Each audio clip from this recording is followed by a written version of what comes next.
Olá, ouvintes. Eu sou o professor Vivaldo José Breterrit, sou um dos colunistas, um dos participantes da nossa Educa Web Radio, e hoje nós estamos aqui para batermos um papo sobre a internet das coisas. Em minha companhia está o Paulo Roberto, um amigo de bastante tempo, que eu pediria que se apresentasse. Olá a todos, é um prazer estar aqui, Vivaldo, compartilhando um pouco de conhecimento, falando rapidamente sobre o meu currículo, a minha origem, né? Eu, de formação, sou engenheiro industrial mecânico, atuei os últimos 30 anos na área de automação industrial e, mais particularmente, desde 2012, eu venho acompanhando o tema da quarta revolução industrial, que está intimamente ligado com o tema de internet das coisas. Sou diretor do Fórum Brasileiro de IoT e também professor do curso de especialização MBA do USP Pro, com a matéria plataformas digitais. Ok, Paulo. Antes da gente continuar, seria interessante dizer aos nossos ouvintes, aos nossos amigos, o que é o Fórum Brasileiro de Internet das Coisas. O Fórum é uma organização não governamental, sem fins lucrativos, que foi criada em 2011 com o objetivo maior de promover o desenvolvimento técnico e econômico do país, do Brasil, através da promoção da internet das coisas. Como Paulo, eu também sou um diretor do Fórum já há alguns anos, sou entusiasta dessa área e hoje aqui nós vamos bater esse papo a respeito desse assunto com esse foco maior. Mostrar a todo mundo que é a internet das coisas.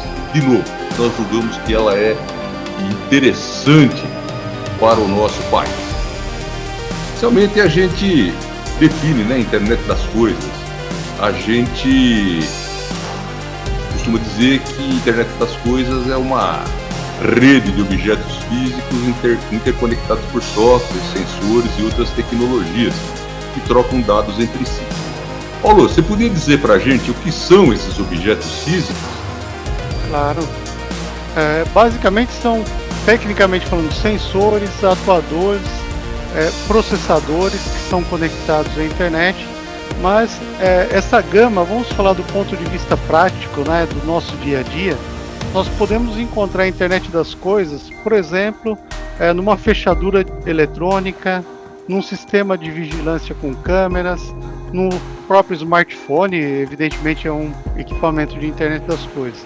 Ou seja, nós temos uma série quase que infinita hoje de equipamentos que podem se conectar à internet, principalmente esses equipamentos para automação residencial, que a gente vê bastante agora, publicidade na internet.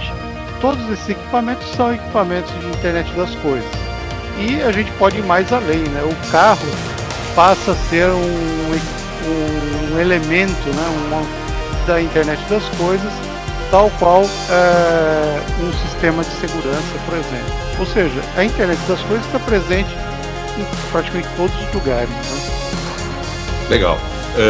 Eu não tinha dito no início, mas a maior parte dos membros do Fórum Brasileiro de Internet das Coisas são profissionais oriundos das áreas de computação, como é o meu caso, da área de telecom, da área industrial, como é o caso do Paulo, né? Uma coisa que a gente costuma dizer no nosso fórum é que internet das coisas não é uma tecnologia, na realidade ela é um conjunto de tecnologias, né? Que funcionando juntas produzem os efeitos que delas são esperados. Você poderia nos dizer, Paulo, quais são algumas dessas tecnologias? Sim, nós vamos encontrar essas tecnologias, como você bem definiu, né? Fazendo um conjunto de coisas que se torna conhecido como Internet das Coisas. Vamos começar pelas redes de comunicação, por exemplo, a rede que a gente utiliza na própria casa, né, para conectar os vários equipamentos que nós temos. Mas temos tecnologias também, como o 5G, que está sendo falado e divulgado bastante, que vão ser, vamos dizer, uma das bases, uma das estruturas mais importantes para a comunicação que nós vamos ter para a internet das coisas, mas existem outras redes que são redes, vamos dizer, mais simples, mas que são amplamente utilizados, como, por exemplo, a LoRa, né, que é uma rede de baixo consumo e alto desempenho em termos de alcance, né, principalmente aplicada aí para sensores e atuadores mais simples, né. E quando a gente pensa em algo um pouco mais robusto, nós estamos falando nas redes baseadas em Wi-Fi, baseadas no 5G. Faz parte também desse conjunto, né, só complementando, Vivaldo, eh, a inteligência artificial, né, que na verdade a inteligência artificial é um conceito, né, a gente pensa a inteligência artificial como uma tecnologia, mas na verdade ela é uma forma de você programar, né. Então ela é um conceito que vai alavancar ainda mais o uso de internet das coisas. Segurança cibernética, né, não dá para pensar em ficar conectando equipamentos à internet, sem que a gente tenha uma segurança para que não invadam nossa rede, para que não roubem nossos dados. Sistemas de identificação unívoca. Sabe, Vivaldo, que dentro desses conceitos todos de tecnologias que fazem parte, né, do IoT, eu diria que essa talvez seja uma das que é menos conhecida pelo público em geral, mas que seja uma das fundamentais. Que significa a identificação unívoca, né? É a possibilidade de você identificar cada elemento que está conectado na internet por uma chave, por um nome específico para aquela aplicação específica. Ou seja, se você tem um smartphone, ele vai ter uma identificação única. O teu computador, o computador que nós estamos aqui gravando esse podcast, também tem uma identificação única. Da mesma forma que aqueles elementos que a gente coloca para automação residencial, todos eles, cada um deles tem a sua identificação e é única. Então, o conceito de identificação unívoca é fundamental para possibilitar que essa rede funcione. Legal. Fugindo um pouquinho do nosso tema, né, dando uma derivada, que acaba sempre acontecendo durante encontros como esse, 5G certamente vai ser uma ferramenta muito importante para a popularização da internet das coisas. E hoje eu vi uma notícia bastante interessante, né? Aqui no Brasil, os usuários de telefonia celular 4G já estão diminuindo. Ou seja, pessoas que tinham celulares um pouquinho mais antigos, ao trocar para 5G e vivendo ou trabalhando em áreas cobertas com 5G, já estão fazendo com que caia o número de usuários de 4G. É uma substituição lenta, mas é uma substituição constante. E daqui a alguns anos, nós não vamos mais ouvir falar em 3G, 4G, até mesmo 2G, que ainda roda aí em alguns cantos do nosso país. Exato. Paulo, você é uma pessoa que vem da área industrial, né? Você citou uma série de aplicações aí de internet das coisas. Você, na sua primeira fala, focou mais em utilizações voltadas ao nosso dia a dia. Você poderia comentar um pouquinho sobre o que a internet das coisas vai permitir e já está permitindo em muitos lugares, na área industrial, e em setores muito mais importantes para o nosso país, como saúde e agricultura? Sim, sem dúvida. Na área industrial, o que está acontecendo, né? Como eu mencionei, existe a quarta revolução industrial que está aí, que nós estamos vivendo ela, né? E o grande impacto dela é justamente na indústria. E vamos entender indústria não só como manufatura, né? Indústria com o lato sensu, né? É aquela indústria que pode ser a indústria voltada para a agricultura, a indústria hospitalar e assim por diante. Então, falando um pouco do ambiente industrial, aquele indústria mais de transformação que a gente está acostumado, né? Hoje nós já temos uma série de sensores que vão conectados nas máquinas, né, para avaliar o comportamento das máquinas. O que significa isso?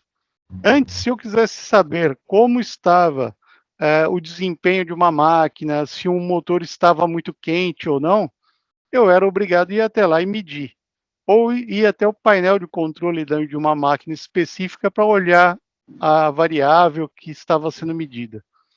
Hoje, com a internet das coisas, eu tenho sensores que transmitem diretamente para a rede essas informações, possibilitando que eu tenha um dos conceitos que a gente fala bastante na internet, na indústria 4.0, que é o de mobilidade, né? Esse, eu diria, na indústria, é o grande impacto que está acontecendo.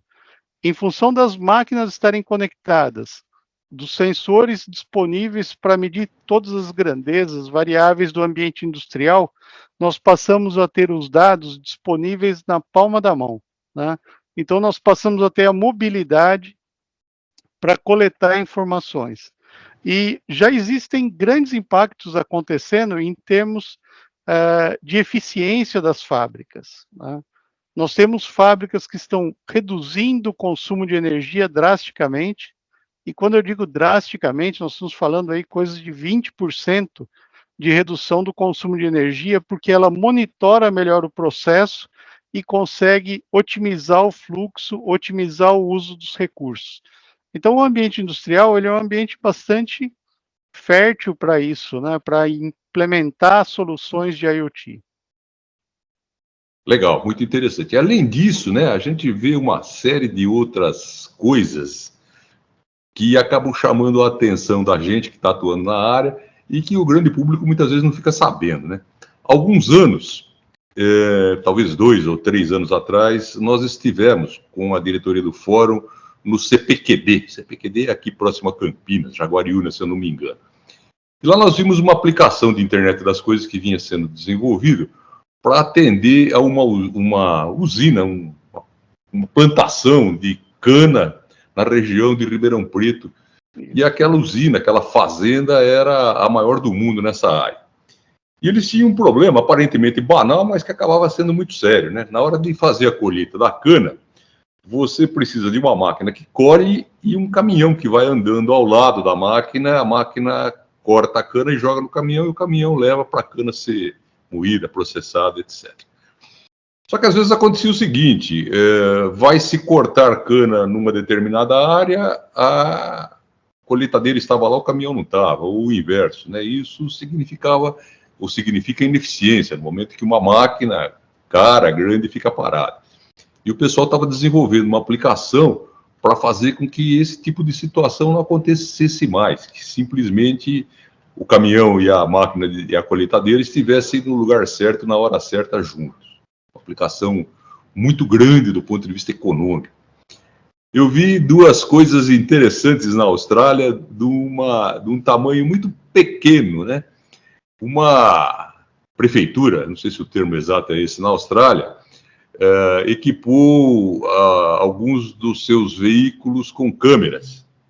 E quando esses câmeras andam pelas vias da cidade, essas câmeras detectam buracos na pavimentação e transmitem diretamente para a área que vai ser responsável por tapar esses buracos. Um negócio aparentemente simples, mas que acelera, que ocupa o lugar de muitos procedimentos burocráticos, né?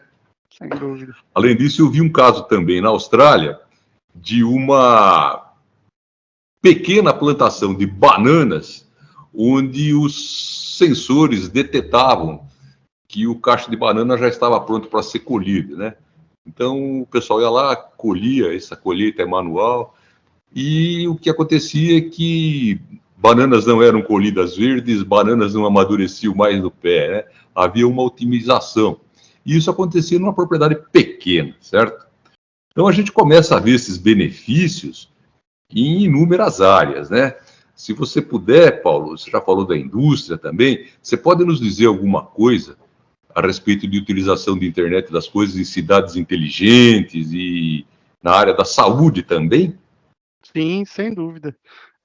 Uma das aplicações que já foram bem sucedidas, e aplicação em hospitais, né, onde você tem o monitoramento constante do paciente, principalmente no momento que eles vão fazer os exames, né.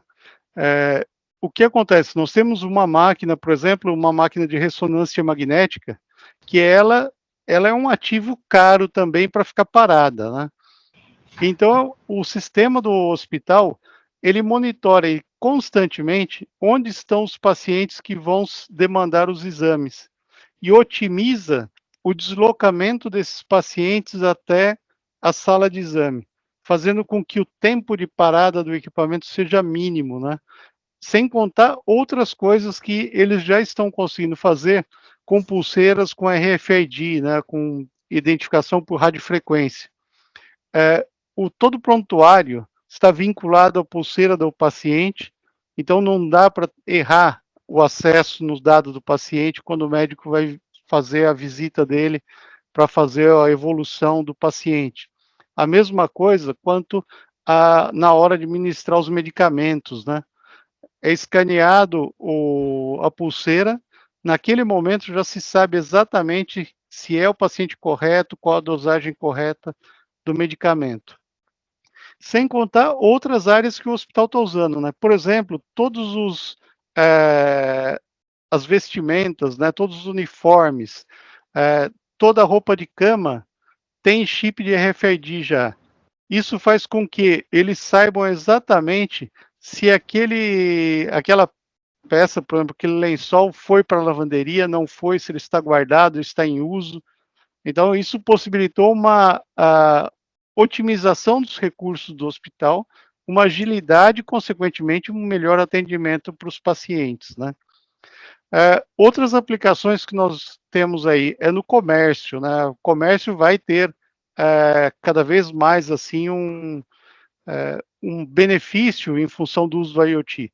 Um caso que nós temos é um atacadista que ele tem todas as mercadorias identificadas já com etiquetas de radiofrequência, né? E o que acontece?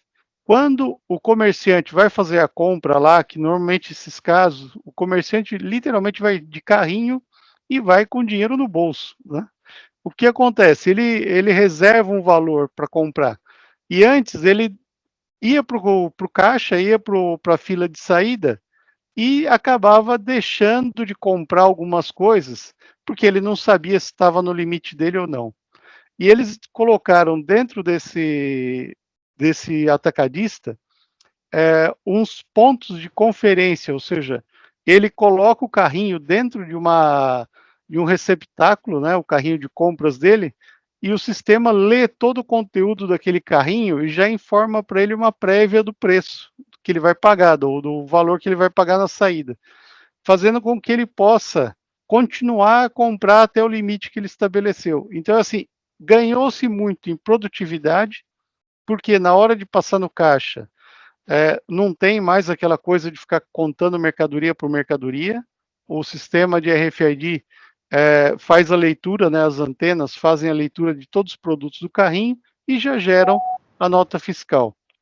Da mesma forma, reduziu drasticamente as perdas por furto, porque todos os produtos daquele atacadista são identificados.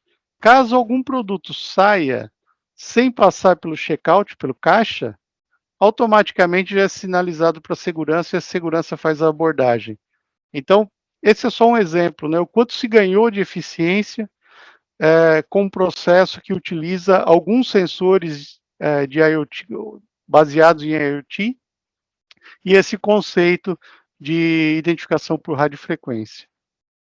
Legal, Paulo. E o interessante, né, é que a gente está observando que não são apenas grandes aplicações sofisticadas em indústria que estão se beneficiando de IoT. Estão se beneficiando de IoT também pequenos negócios, modelos de negócio mais simples. Paulo, a gente percebe, depois de tudo isso que você nos falou, que para que uma aplicação de IoT, Internet of Things, ou Internet das Coisas, como nós dizemos aqui no Brasil, são necessárias redes de comunicação eficientes, né? Isso. Infelizmente, um país do tamanho do nosso ainda não tem essas redes espalhadas por todo o país. E eu tenho observado, é uma coisa que vem crescendo, é que determinadas organizações vêm construindo redes privadas de telecomunicações Isso. muito eficientes, algumas em 5G, a maior parte ainda em 4G, para garantir que as suas aplicações de IoT funcionem adequadamente. Eu acho isso bastante interessante. Mas tem um ponto que eu gostaria, se você pudesse nos dizer alguma coisa a respeito do assunto, que são aquelas questões ligadas à segurança e privacidade em ambiente de IoT. Quanto mais a gente digitaliza, quanto mais a gente vai para a internet, quanto mais a gente usa computadores, mais a gente fica exposto. A IoT traz algum desafio muito especial nessa área ou é como um outro sistema de informações qualquer? Qual a sua opinião? Na verdade, o desafio que o IoT traz nessa área de cybersecurity, né, ou segurança cibernética, é porque ele é muito pulverizado, né? Ou seja, eu tenho uma quantidade de equipamentos muito grande. Então, isso faz com que os pontos possíveis de acesso aumentem significativamente. E a questão mais sensível é porque muitas vezes você adquire um equipamento que vai se conectar à internet, um equipamento com IoT integrado, e esse equipamento ele não deixa claro qual é o nível de segurança dele, né? Então você tem que fazer uma investigação para conhecer e minimizar os riscos. O que as empresas estão fazendo, e isso numa escala aqui no Brasil já bastante significativa, é implementar o conceito de governança de TI, né? É um termo, assim, parece complexo, mas na prática é o seguinte: é estabelecer regras muito claras, né, em relação a como a estrutura de TI vai funcionar, como as medidas de segurança funcionam, a questão dos usuários, padrões de equipamentos que podem ou não podem conectar na rede, quais são os tipos de acesso que esses equipamentos podem ter. Então, existe já uma preocupação com isso, e eu diria, é uma felicidade saber que existe, inclusive, normas ISO prevendo protocolos de como estruturar a segurança de um sistema de informação, né? Se você se referenciar a ISO 27000, ela traz lá conceitos bastante importantes para se adotar para melhorar os níveis de segurança numa aplicação em rede, numa aplicação que está exposta à internet. Exato, a gente tem visto com muita frequência que determinados aparelhos simples, como por exemplo câmeras de vigilância, que se instala corriqueiramente nas nossas casas, conectadas à internet, elas têm lá digamos assim, uma password, um código de acesso, que é padrão da fábrica, do tipo 1, 2, 3, 4, 5, 6. E as pessoas instalam isso e não mudam essa senha, né? Então, hackers aí, sabendo disso, normalmente utilizam ou invadem essas câmeras para fins desde tentar roubar uma casa até transformar essas câmeras em zumbi e fazer ataques a grandes sistemas de informação de grandes empresas. Nessa semana correu aí uma notícia que depois se mostrou falsa, que na Suíça 3 milhões de escovas de dente inteligentes haviam sido, entre aspas, capturadas por hackers. Os seus usuários não perceberam, continuaram escovando os dentes tranquilamente, e essas escovas passaram a tentar acessar o site de uma determinada empresa. Com uma grande quantidade, milhões de tentativas de acesso a cada momento, esse site caiu, os negócios da empresa foram, ou teriam sido, né? Depois, como eu disse, a notícia se mostrou falsa. Os negócios da empresa pararam e a empresa teve grandes prejuízos. Isso pode acontecer. Alguns anos atrás, um ataque desses foi orquestrado contra os servidores do Google. E, se eu não me engano, chegou-se a fazer 400 milhões de acessos, tentativas de acesso por segundo aos sites do Google, que evidentemente não suportaram e caíram. Então, como você disse, né, no momento em que a internet das coisas acaba gerando a existência de uma série muito grande de sensores e coisas dessa espécie, a segurança precisa ser algo extremamente cuidado, né? Uma boa notícia também dessa semana é que o governo americano está patrocinando a criação de um comitê de segurança para a internet, né? E as grandes empresas, Microsoft, o próprio Google, estão aderindo a esse comitê. Então é possível que esse trabalho conjunto acabe gerando normas, acabe gerando procedimentos que aumentem um pouquinho a segurança desse ambiente. Embora, como eu sempre costumo dizer, o bandido está sempre um passo à frente, né? A gente normalmente tenta prever ou tenta tomar medidas de segurança depois que um fato aconteceu, né? As pessoas não tendem a pensar, o que eu posso fazer para prevenir um negócio que até agora ninguém fez. Isso é muito raro. Então, segurança é um ponto crucial nessa área, na minha opinião. Exato. E, Vivaldo, o que eu vejo é o seguinte. Primeiro, a gente tem que ter o conceito de segurança cibernética em todo lugar, né? Não só no comércio, na indústria, mas também em casa, né? É bom a gente pensar um pouquinho sobre a estrutura, como que a gente pensa segurança em casa, porque nós temos hoje uma dependência extrema, né, da internet.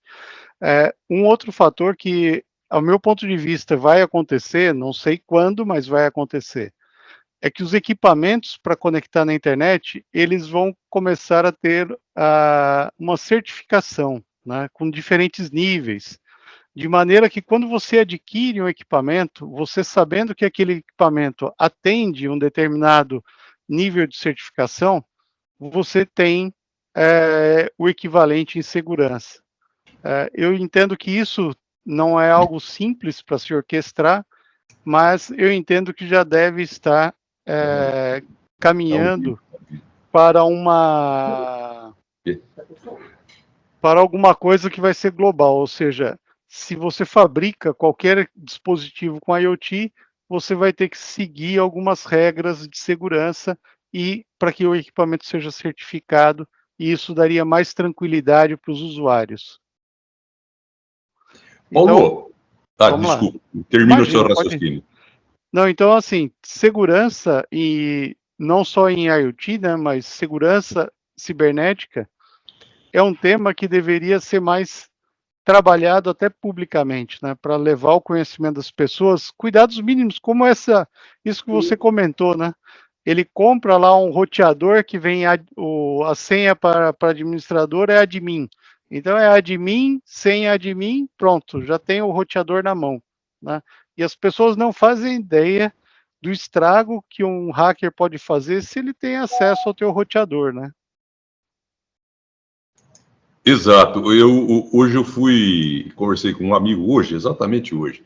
Esse amigo tinha uma rádio web, como a nossa Educa aqui. Era uma rádio muito menor, uma rádio que se preocupava basicamente com música, e a rádio dele foi invadida por um hacker, que aproveitou uma dessas vulnerabilidades, né? E o cara queria o tal do ransomware, né? Ele queria cobrar um resgate para deixar o meu amigo voltar a acessar a sua rádio. O cara estava pedindo $900 de resgate. Então, esse tipo de criminoso tende a atuar. A gente pensa às vezes, não, esse pessoal vai atacar grandes empresas, etc. Não, esse pessoal vai atacar pequenas empresas, vai atacar a nossa casa também. E nós precisamos de um cuidado enorme nessa área. Eu ia te fazer mais uma pergunta, Paulo. Eu não sei se você acompanha esse aspecto de internet das coisas, se você já viu alguma coisa, se você fez.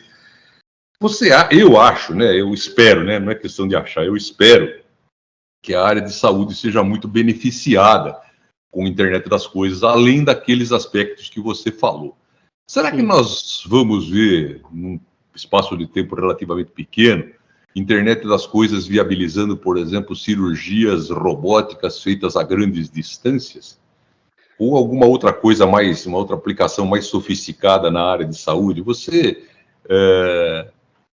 como eu disse, olhou para essa área, trabalhou nessa área, tem informações sobre essa área? pesquisei um pouco sobre isso. Na verdade, já foram realizadas cirurgias remotas nesse formato que você comentou, né, se baseando no uso de 5G. Por que o uso de 5G? Porque o retardo, né, o tempo de latência da rede 5G é menor que 10 milissegundos, né? E o que acontece? Quando você tem um tempo de resposta tão rápido assim, para o ser humano, isso é como se fosse em tempo real, ou seja, como se a pessoa estivesse presente, porque ele não vai ter uma reação mais rápida do que 10 milissegundos, né? Então, cirurgias já foram feitas remotamente, e essa é uma grande área de desenvolvimento, sim, né? Nós vamos passar a ter, principalmente para diagnóstico, equipamentos com IoT, ou seja, equipamentos que vão poder fazer exames oculares, por exemplo, remotamente, onde você não precisa ter ali um especialista. Você pode ter um enfermeiro, né, não diminuindo a importância do enfermeiro, mas tem que ter uma pessoa com mínimo de qualificação, e o enfermeiro vai conduzir esse teste, que vai estar conectado online com um especialista, que vai na hora fazer o diagnóstico e já poder até prescrever, né? É interessante o pessoal perceber o seguinte: a internet das coisas amplia tanto esse escopo, que, por exemplo, há algumas coisas que não são elementos ativos, né? E a gente sempre pensa no IoT como elementos eletrônicos conectados, mas você usa também elementos passivos conectados, né? Por exemplo, uma bandeja de carne que tem um QR Code, né? Aquela bandeja de carne, ela tem uma identificação unívoca, e quando você escaneia o QR Code, você vai saber exatamente como, de onde veio, como foi produzido. Então, hoje, a receita médica já é produzida, ou seja, o médico já pode criar uma receita com uma validação, é como se fosse acompanhada com o certificado digital dele, né? E você pode usar essa receita para comprar um medicamento controlado. Então, ou seja, é um receituário paperless, né? Ou seja, é uma receita sem papel.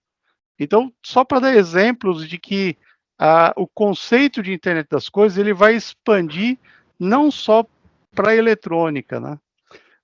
Uma outra área que eu vejo um desenvolvimento bastante significativo, né, são os chamados vestíveis, né, wearables. O que são os vestíveis? Por exemplo, o relógio, o smartwatch, ele tem essa função. Mas em breve nós vamos ter outros sensores, né? Sensores muitas vezes que vão estar integrados, por exemplo, num calçado, numa camisa, numa blusa, e esses sensores vão monitorar o estado de saúde da pessoa e já vão gerar avisos, né, para que aquela pessoa tenha um determinado cuidado naquele sentido, ou até encaminhar para um médico, para um especialista, o que está acontecendo.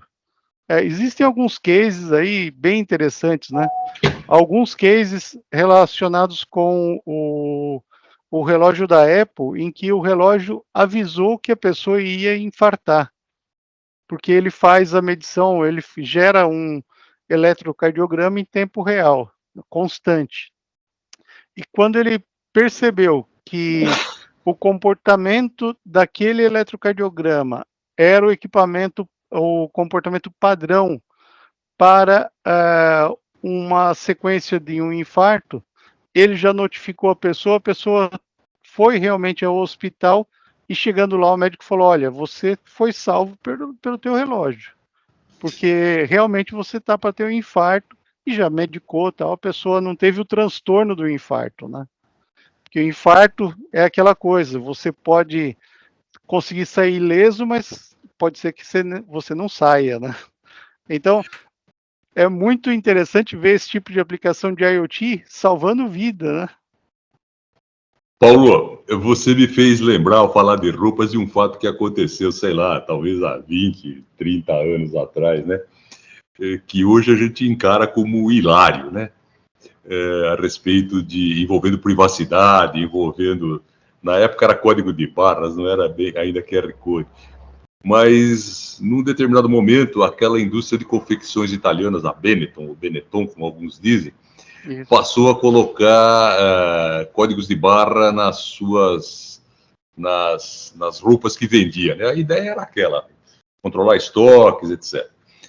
Quando os clientes souberam, houve uma reação imensa e muito forte contra, porque as pessoas diziam, bom, agora eu vou vestir essa roupa e vão começar a me seguir, vão começar a monitorar, vão descobrir onde eu vou, né? E a empresa acabou deixando de colocar esse tipo de informação nas peças que produzia. Talvez daqui a alguns anos a gente vai estar rindo desse assunto. Eu gostaria de colocar só mais um assunto também, né, uma área que nós não falamos aqui e que certamente a internet das coisas vem sendo muito pesquisada, vem sendo muito trabalhada, que é a área militar. Essa é uma área cheia de segredos, né? Mas quando a gente começa a ouvir falar em drones, na guerra da Ucrânia e em outros lugares, a gente percebe que por trás disso também deve ter alguma coisa de internet das coisas, né? Chegando quase ao final aqui da nossa apresentação, eu gostaria de deixar com os nossos amigos alguns números. A IDC, que é uma empresa de pesquisa de mercado na área de tecnologia, tem projetado um avanço muito grande de internet das coisas. Em outubro passado, uma pesquisa da IDC revelou que 50% das empresas brasileiras estão planejando ou fazendo provas de conceito em internet das coisas. Prova de conceito é uma forma mais técnica, mais chique de falar em testes, né? E essa pesquisa descobriu também que 34% das pequenas e médias empresas querem avançar em projetos de internet das coisas nos próximos 2 anos. Estamos falando de Brasil, né? A mesma pesquisa mostrou que o mercado brasileiro vai gerar negócios da ordem de 1 bilhão e 700 milhões de dólares em hardware, software e serviços voltados à internet das coisas nesse ano de 2024. E que no ano de 2029, esse número deve chegar a 2,5 trilhões de dólares, uma montanha de dinheiro. E como eu sempre digo, um mercado desse tamanho precisa ser monitorado. Monitorado por profissionais, monitorado por professores, monitorado por estudantes. Então a nossa recomendação é essa. Pessoal, olho vivo nesse tal de IoT, nessa tal de internet das coisas, nessa tal de Internet of Things.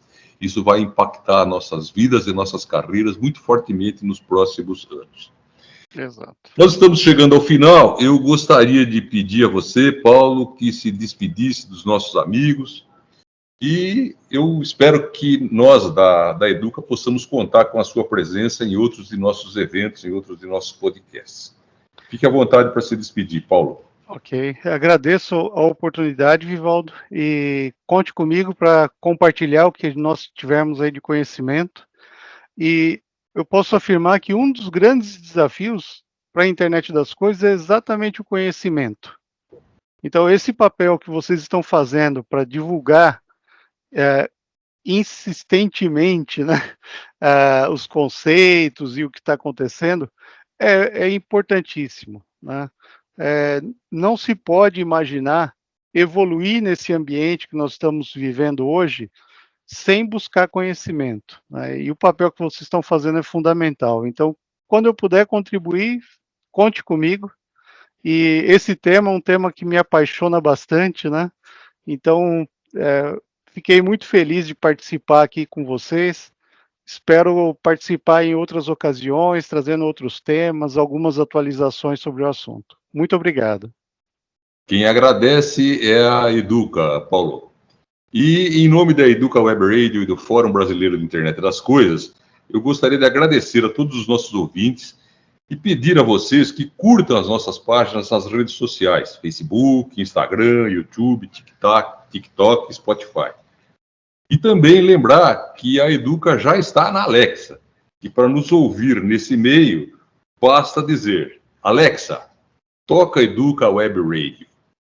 Eu também deixo aqui os meus agradecimentos a você, meus agradecimentos ao Fulvio Cristófoli, que é a alma da Educa. Muito obrigado, Fulvio, por toda a nossa ajuda e pelo espaço que você nos concedeu. O meu abraço a todos e até breve. Até.